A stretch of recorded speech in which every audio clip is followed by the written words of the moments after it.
What's up, YouTube? Freq-Out Radio, back with another video. I'm Will. Bell's down there being lazy.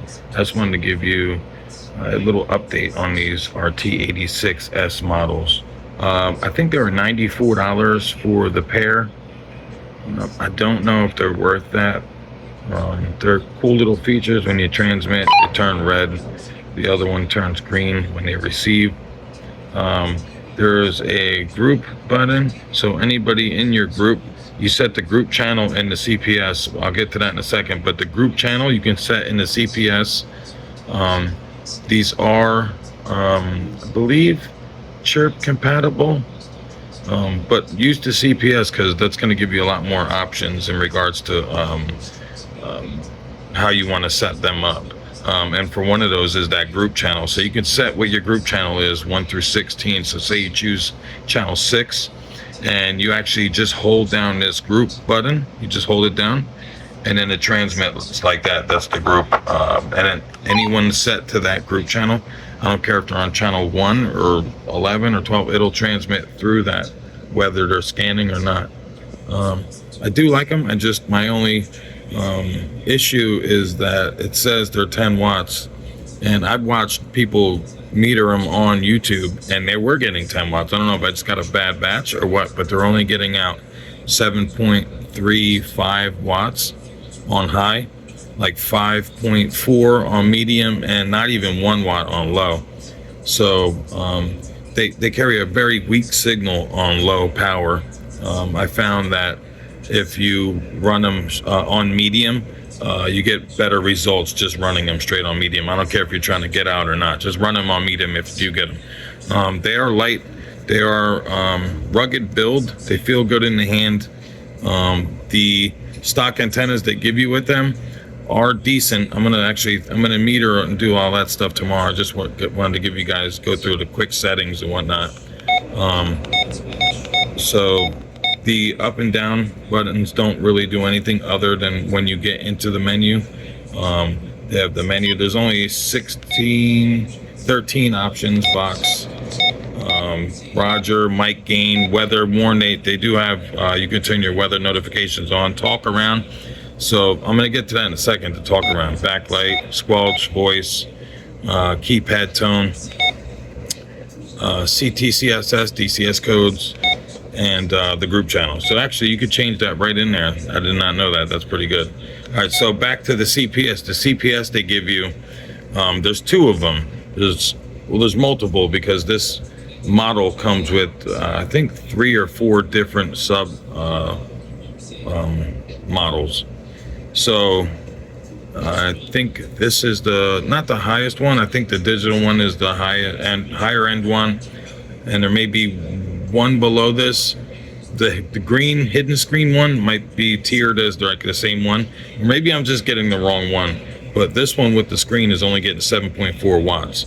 But the CPS, back to that, it has 2 options. One for like a CP, FRS one, it says on it, FRS, and then GMRS. I think the other one's UHF/FRS, and then the correct one to use is the GMRS one. But the one with the CPS with the GMRS, the GMRS CPS one it doesn't let you change anything other than the CTCSS codes and DCS codes. The other one that I'm talking about looks like it wants to let you add your own frequencies, but it won't read the radio. I got to figure it out. I don't know if I'm doing something wrong, but I tried for a really long time the first night I got these. It opened up, it plugged in, it did everything. It just wouldn't read the radio. It would let me go in there and make changes, but like I said, it wouldn't initially let me read the radio on that other CPS, which I wish it would, because the reason it has talk around is because you're supposed to be able to plug repeaters into this. It comes pre-programmed with the standard GMRS frequencies in it for those repeaters, but maybe that's what it's for.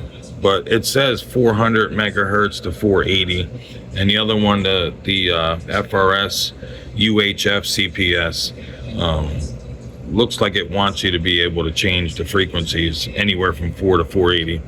So I wish that was working, that aspect of the CPS. But I'm gonna do a range test on these tomorrow, throw some different antennas on them and stuff. I just released a short just showing the radios, basically just showing what they look like. But they do have Type C, 2500 milliamp battery. Looks like a decent antenna. I think they're IP54 rated. They're definitely not IP67, but they're very light, and we're gonna see if there's any range difference. 7.4 watts. There's really not from 8 watts to 10, unless the only way you'll see a difference in that is if you're trying to penetrate further, like through walls or trees or something like that, or a stronger signal. You're not going to get mileage at an extra 2 watts. To generate the 1.21 gigawatts of electricity. 1.21 gigawatts! From what I was told. I think differently sometimes, but they say ideally you should not really see a difference from 2 watts. I think differently, but who knows? We'll see tomorrow. But I'm going to throw these for a range test tomorrow. Throw a Nagoya 701G, 771G, and we'll throw some other stuff on our signal stick and really see how far these things get out tomorrow. But like I said, I just wanted to give you a brief rundown on the 4 feet and 6 seconds. Got the NOAA. Just click the button for NOAA. Winds 20 to 25 Got your also lock button to lock it, which is pretty cool. It does have the lock side, which it usually indicates it's waterproof because it has a seal in there, but it doesn't take the waterproofing. It just takes the standard K-pin plug, so that's not waterproof. The push to talk is a little weird. It feels almost, it's kind of stiff. That's why I like the Baofeng, like the UV5G Pluses and the BFF 8HP Pro and the K5 Plus. All those have really sensitive push to talk buttons, which I like Baofeng's for that specifically. But it seems good. I don't know. For $94 what I paid, I don't know if it's worth that yet, but we'll find out tomorrow. It's very simple business type radio with a little bit of bells and whistles in regards to color schemes and things like that, but nothing special. Height is might, 7.3s. I'll catch you guys on the next video.